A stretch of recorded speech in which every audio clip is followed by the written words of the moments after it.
Olá, caro aluno, você é muito bem-vindo para a nossa matéria, o Apocalipse. Eu sou o professor Olivar Basílio e é um prazer tê-lo para os estudos desse emocionante livro.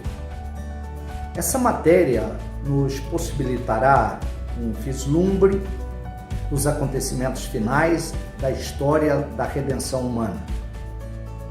Embora para muitos esse livro seja um mistério, isso devido à sua linguagem permeada de símbolos, tornando-o um tanto difícil em sua interpretação, entendemos que não há mistério algum, pois a própria palavra Apocalipse significa revelação ou tirar o véu. Logo, o livro torna-se evidente que ele não teve por objetivo manter-se como algo inexpugnável, incompreensível.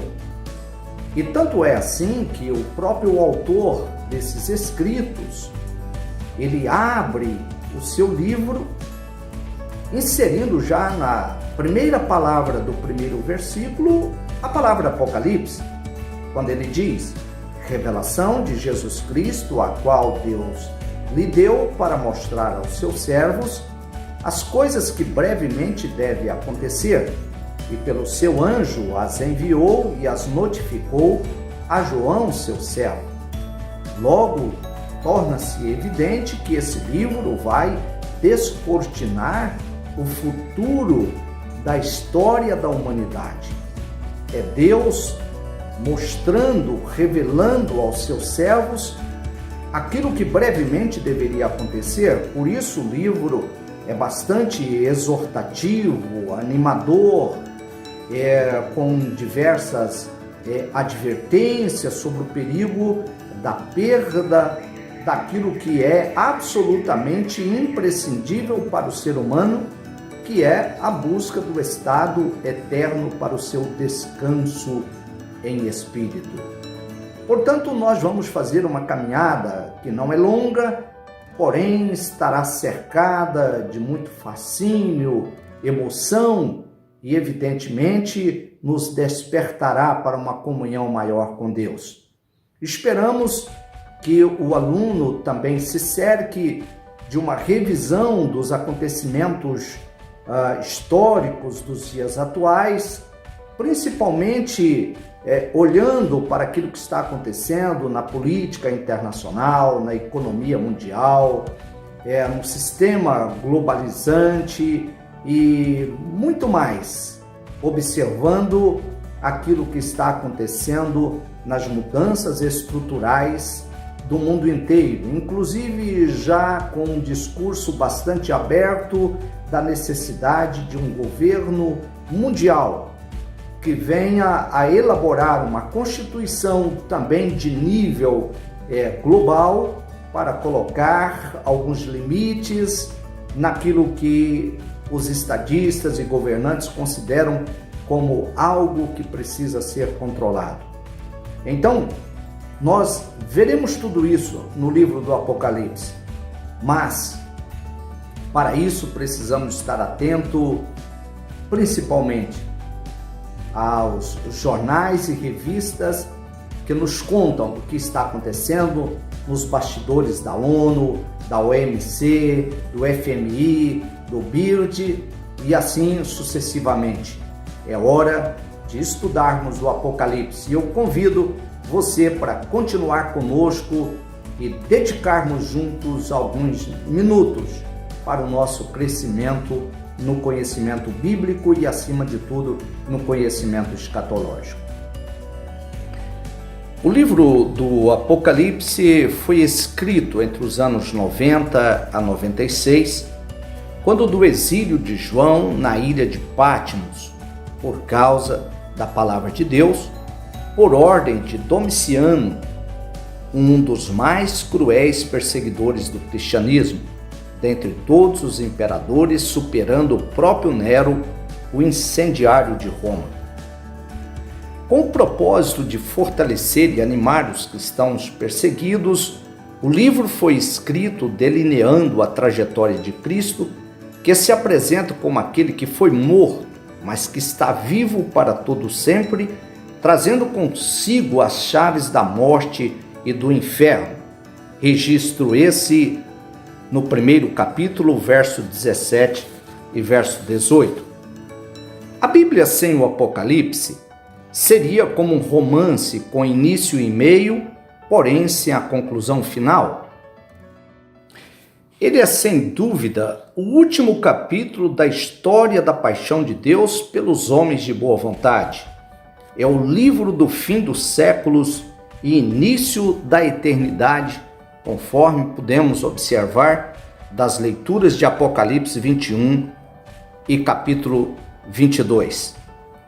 Os acontecimentos da era presente, tanto as que se relacionavam aos eventos da natureza, ou da evolução tecnológica digital, ou as mudanças nos padrões da moralidade, do comportamento sociocultural da sociedade, apontam para a natureza profética do livro, reconhecidamente por todos os homens, desde o iletrado camponês ao erudito intelectual, cientista ou estadista.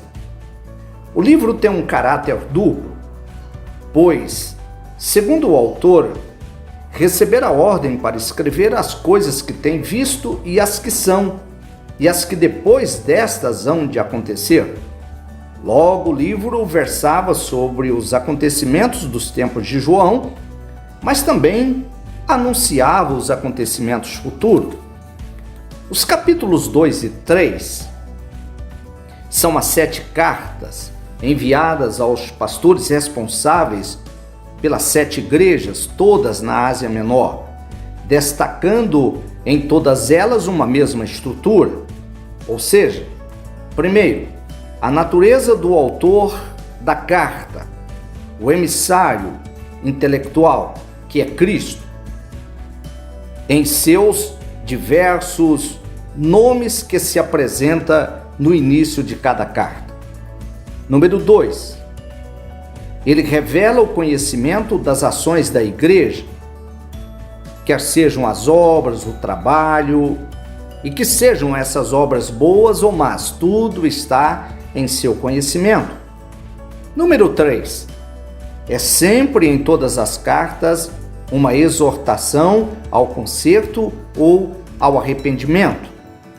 O número 4 traz sempre uma advertência, como consequência do não arrependimento, uma sanção, com a perda, seja da vida eterna, seja da coroa, seja de prejuízos irreparáveis espiritualmente, como é o afastamento final de Deus.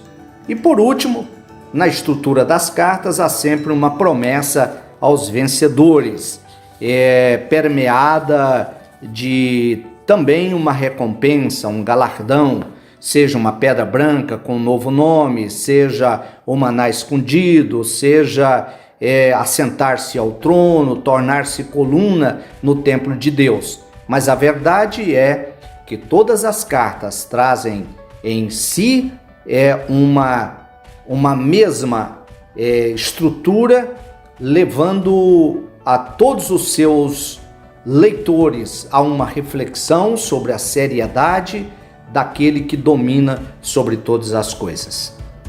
A narrativa dos capítulos 4 e 5 põe em relevo, pela primeira vez, o trono da majestade eterna e sua glória refulgente, sendo proclamada pelas mais altas ordenações angelicais, com destaque para o Cordeiro, o único que fora digno de abrir os selos do livro selado do capítulo 5 de Apocalipse.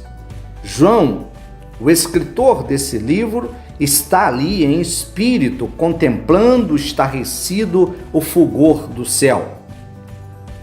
A partir do capítulo 6, o livro mira os acontecimentos pré-tribulacionistas com o advento dos cavaleiros do Apocalipse, com o início do sistema anticristão representado pelo cavaleiro do cavalo branco. Esse é seguido pelos eventos anunciadores da grande tribulação que se avizinha, trazendo com o terror da espada, que é representado pelo cavalo vermelho. Esse é seguido com a fome, que é provocada pelo cavaleiro que está sentado sobre o cavalo preto e tem uma balança na mão. Por derradeiro vem o cavalo amarelo, trazendo a peste, os terremotos, as feras da terra e, por consequência, levando a um morticínio geral em toda a face da terra pela fome, pela peste. E a Bíblia afirma que a morte e o inferno seguia. Portanto, nós estamos entrando num período extremo que o evangelista Lucas chega a dizer que haveria desmaios de homens por causa da expectação das coisas que sobreviriam ao mundo. Será um tempo de grande aperto sobre a terra. Será um momento de angústia e perplexidade para todas as nações. As calamidades são acentuadas com o toque das 7 trombetas. A natureza parece se agitar numa revolução sem precedentes e incontrolável, lançando fogo e saraiva sobre a terra. Uma coisa gigantesca, ardendo em fogo, é lançada ao mar, envenenando suas águas com morte para a 1/3 das criaturas viventes nele. Segue-se a interminável calamidade, acentuada com as 7 taças das últimas pragas de Deus. Sua ira é irresistível, sua justiça clama por repressão do mal. Finalmente, o livro revela a queda da grande Babilônia com seus adoradores, incluindo a igreja prostituída que contaminou a fé da cristandade pela busca do ouro e do poder temporal. A revelação redireciona para o céu com a visão do Rei dos Reis e Senhor dos Senhores no cortejo celestial para a vitória final sobre a besta e o falso profeta, lançados vivos no lago de fogo que arde com enxofre para todo sempre. Satanás é preso por 1000 anos, solto logo após o reinado de Cristo para encontrar sua derrota e destruição final. O livro encerra com os capítulos 21 e 22, mostrando o novo céu e nova terra, que são apresentados aos salvos, e posteriormente mostra a entrada para a eternidade com Deus para sempre.